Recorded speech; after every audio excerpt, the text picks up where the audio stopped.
approaches the mountain on the morning of 30 Kythorn. Da da da.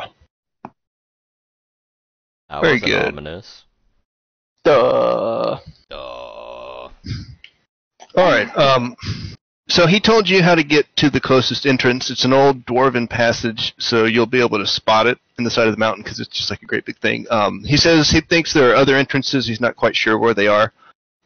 If you want to skirt the bottom of the mountain, you might find another entrance, but there's no telling how long that'll take. You do approach the entrance he was talking about in just a few hours. It's not very far. Is that what y'all want to do? Yeah. Yeah. All right. So you approach the lair. Without warning, the Dracolich appears. She catches you in a line, and she showers you with her lightning breath. So everyone has to make saving throws. Dexterity saving throws, DC 20. Oh. Uh-oh. Okay. Everybody failed. You all take 127 damage each. Okay, so the enormous skeletal dragon unleashes a searing wave of electricity upon you, but you feel no heat. Time hangs frozen as you ponder the reality of your deaths, surrounded by a bright orb of frigid white light. Before you, at the center of this light, is the silhouette of a strange man, deathly thin, with feet that don't quite touch the ground and long, wiry beard that does. You feel cold to your core, drawing no breath for an unending moment that lasts forever. Held between two long, pointy fingers in his upraised hand is a familiar-looking femur, interposed between you and the violent fulmination, and suddenly you realize that you are not dead. Your soul has been preserved, and in that instant, time jumps back into motion like a painful hiccup.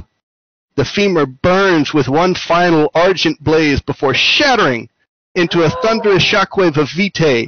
You hear the shrill screech of the Lich Dragon as she is battered away in a storm of silent spirit, and all light fades back to shadow. You spend several moments listening to your heart beat, breathing in and out, contemplating the desolate desperation of an eternity bereft of time's comforting flow. The Dracolich is gone. Far off on the horizon, however, stand your silent skeletal watchers, only now they are 4. You fight back a sob when one of them waves to you, and you realize that your faithful floating friend is nowhere to be found. Oh no! Is that good? Femur sacrificed himself for us. He's dead. We'll always remember you, Femur. Rip. But you got to see him. F in chat.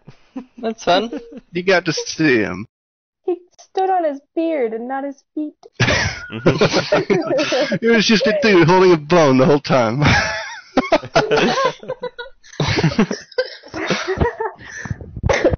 And he got to rejoin his Damn. friends.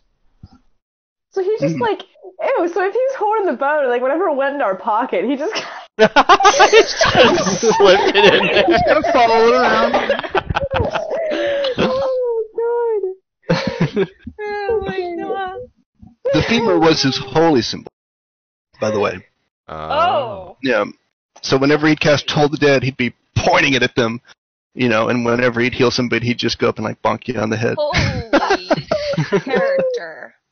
Nice. Slipped it in your back pocket when you wanted to just pocket heal you. Oh my god. Well, there you go.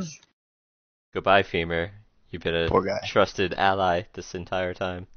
Yeah. No more safety net. Uh-oh. Now I have to start to actually heal people. Yeah. Oh boy. Rude.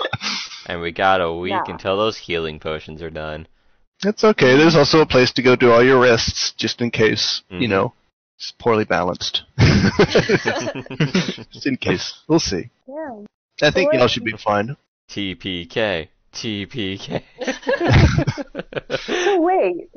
So wait, like, he was with us the entire journey. Like, was he trying to get us to go there, or was he just following, or were we meant to be here? Or, like, why is it he's returned with the other 3 dudes? Like, These are answers that you'll never have.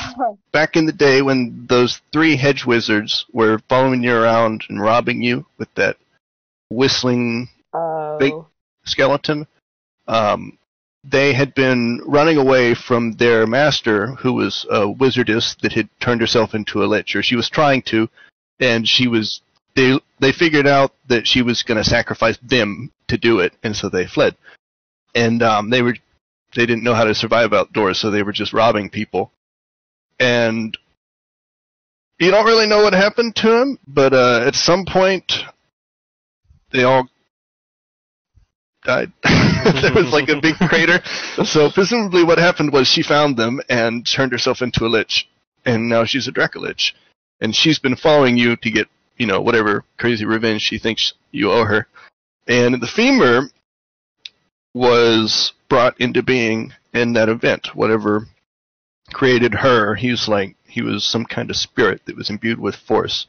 And his only real purpose was to protect you from her. Oh. And he did that. She might be back, but for the time being, you're safe.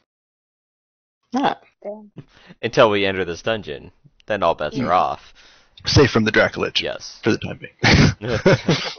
Yeah, the dungeon's not very safe.